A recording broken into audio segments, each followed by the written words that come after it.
Hello student, आज हम question शुरू करने जा रहे हैं अपनी नेक्स्ट सीरीज में। नेक्स्ट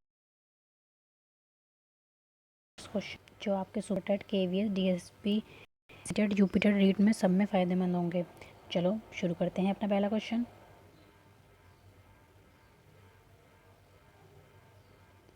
पहला क्वेश्चन हमारा है the most critical period of acquisition and development of language. भाषा के अर्जन एवं विकास के लिए सर्वाधिक संवेदनशील अवधि कौन सी है?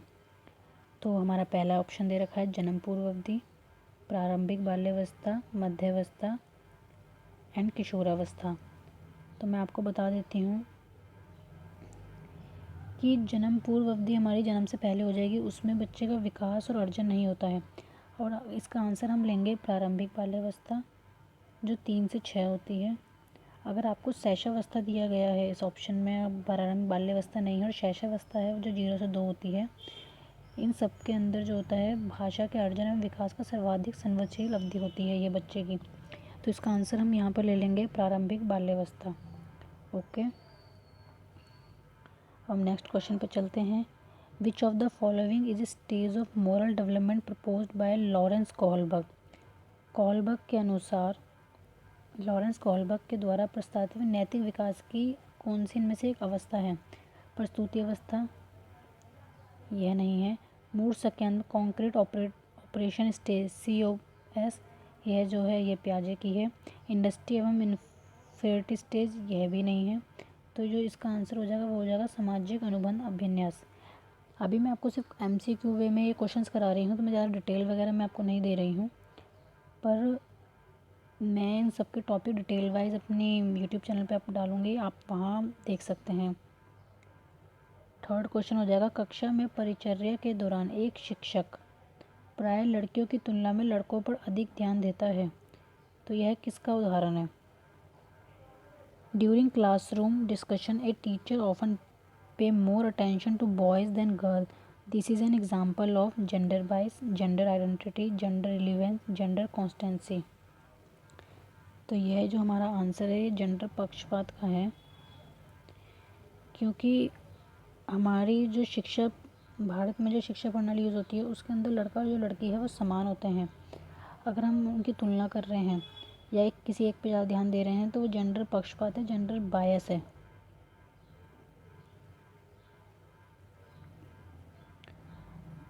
हमारा फोर्थ क्वेश्चन हो जाएगा which of the following is an effective strategy to reduce children gender stereotyping and gender role कॉन्फॉर्मिटी।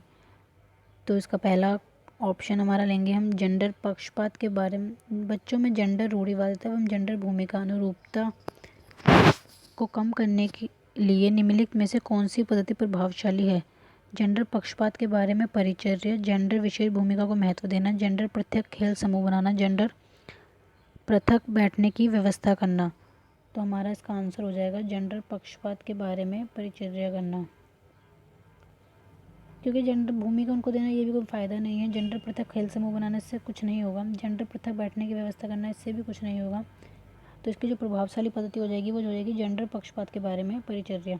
हमारा फिफ्थ क्वेश्चन हो जाएगा निम्नलिखित में से किस मनोवैज्ञानिक ने बच्चों को ज्ञान के सक्रिय जिज्ञासुओं के रूप में देखते हुए उनके चिंतन पर सामाजिक एवं सांस्कृतिक विषय वस्तुओं के प्रभाव को महत्व दिया है? अगर यहाँ पे खाली सक्रिय जिज्ञासु पूछा जाता तो हम इसका आंसर ले लेते हैं जीन पियाजे, क्योंकि जीन पियाजे ने कहा है कि ज्ञान जो है वो हमारा सक्रिय रहता है, हमेशा जिज्ञासु होता है वो बच्चा सीखने के लिए। पर लेकिन अगर सामाजिक सांस्कृतिक विषय के ऊपर बात की जाए तो सामाजिक इसका आंसर लेव वायस्की हो जाएगा, क्योंकि उन्होंने सामाजिक और सांस्कृतिक विषयों के प्रभाव को महत्व दिया है।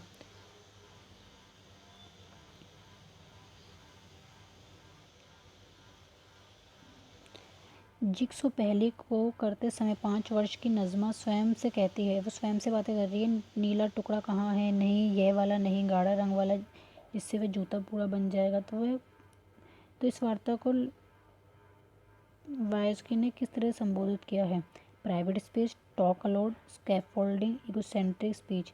This is not a egocentric speech. और स्कैफोल्डिंग के अंदर हम किसी दूसरे को सहारा देकर आगे बढ़ाते हैं, जोर से बोलना नहीं है। इसका आंसर हो जाएगा व्यक्तिगत वार्ता।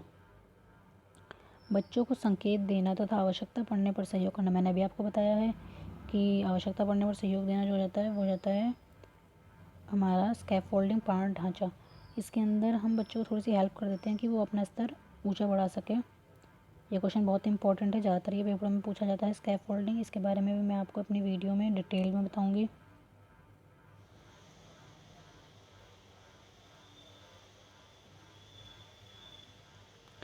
निम्नलिखित व्यवहारों में से कौन सा जीन पियाजे के द्वारा मूल संज्ञानात्मक अवस्था को विशेषित करता है?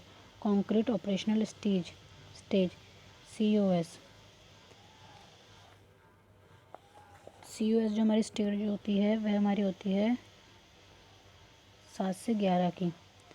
तो हाइपोथेटिकल डिडक्शन जो हमारा होता है ये हमारा हो जाता है 7+ में, 4th स्टेज में। और आस्तिक अनुकरण एवं प्रधान स्थायित्व ये हमारा होता है 0 से 2 में, जहाँ बच्चे सेंसरी मोटर स्टेज में। ये विचारों की अनुकीर्णता हमारी आ जाती है POS में, प्री ऑपरेशनल स्टेज में। तो इसका हमारा एक ही ऑप्शन बचता है संरक्षण एवं कक्षा समावेश। इसका आंसर हो जाएगा संरक्षण एवं कक्षा समावेशन। बच्चों के संज्ञानात्मक विकास के संदर्भ में निम्नलिखित में से कौन सी पियाजे की संरचना है? पियाजे कहता है कोई भी चीज़ सीखने की जो होती है उसको वह स्कीमा कहते हैं। तो इसका आंसर हो जाएगा स्कीमा।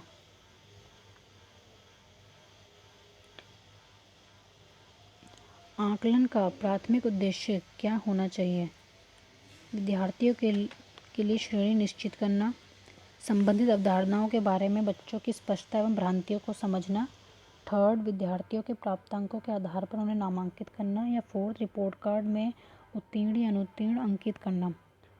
तो इसका आंसर हमारा आकलन का प्राथमिक उद्देश्य क्या होना चाहिए? हम आकलन कर ही क्यों रहे हैं, हम असेसमेंट क्यों कर रहे हैं?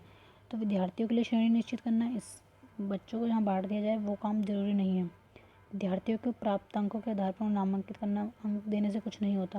रिपोर्ट कार्ड में उत्तीर्ण व अनुत्तीर्ण अंकित करना, ये सब ये सब आपके अगर अलग अलग भी ठीक होते हैं, पर अगर एक ही ऑप्शन में आ रहा है संबंधित अवधारणा के बारे में बच्चों की स्पष्टता भ्रांतियों को समझना, इसका आंसर ये हो जाएगा। निम्नलिखित कथनों में से कौन सा बुद्धि के बारे में सही है? बुद्धि एक निश्चित योग्यता है जो जन्म के समय ही निर्धारित होती है। 2nd, बुद्धि को मानकीकृत परीक्षणों के प्रयोग में सटीक रूप से मापा एवं निर्धारित किया जा सकता है। बुद्धि एक एकात्मक कारक है तथा एक एकाकी विशेषक है। बुद्धि बहुआयामी व जटिल योग्यताओं का एक समूह है। बुद्धि एक निश्चित योग्यता नहीं होती जो ना ही जन्म के समय निर्धारित होती है। बुद्धि को मानकीकृत, हम इसमें या तो ऑप्शन काटना शुरू कर देंगे जो गलत हैं, और या फिर जो सबसे सही है कि बुद्धि एक बहुआयामी तथा जटिल योग्यताओं का एक समूह है। रूही हमेशा समस्या के एकाधिक समाधानों के बारे में सोचती है। इनमें से काफ़ी समाधान मौलिक हैं। रूही किन गुणों का प्रदर्शन कर रही है? सृजनात्मक विचारक, creative thinker, convergent thinker, rigid thinker, egocentric thinker. अगर वह हमेशा एकाधिक मल्टीपल सॉल्यूशन सोच रही है एक ही प्रॉब्लम के, तो वो क्रिएटिव थिंकर है क्योंकि उसका दिमाग बहुत चल रहा है।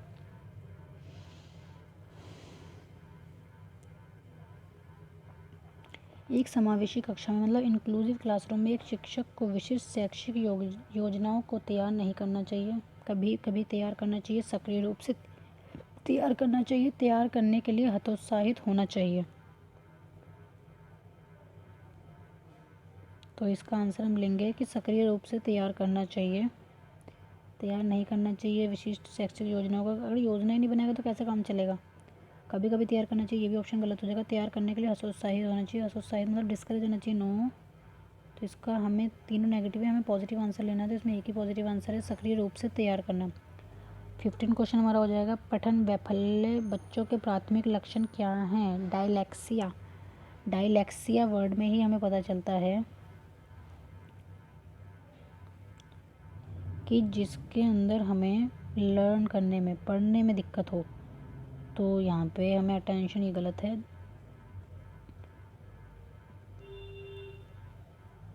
इनएबिलिटी टू रीड, फ्लुएंसी, अपसारी चिंता, divergent thinking, fluency in reading, engaging in repetitive locomotor action, ये गलत है। तो हमें लर्न पढ़ने में दिक्कत आ रही है, तो पढ़ने में हमें दिक्कत कहाँ आएगी? धारा प्रवाह, पढ़ने की अक्षमता। मैं क्लास लेके आऊँगी जिसके अंदर सारे डिसऑर्डर मैं आपको बहुत डिटेल में बताने वाली हूँ।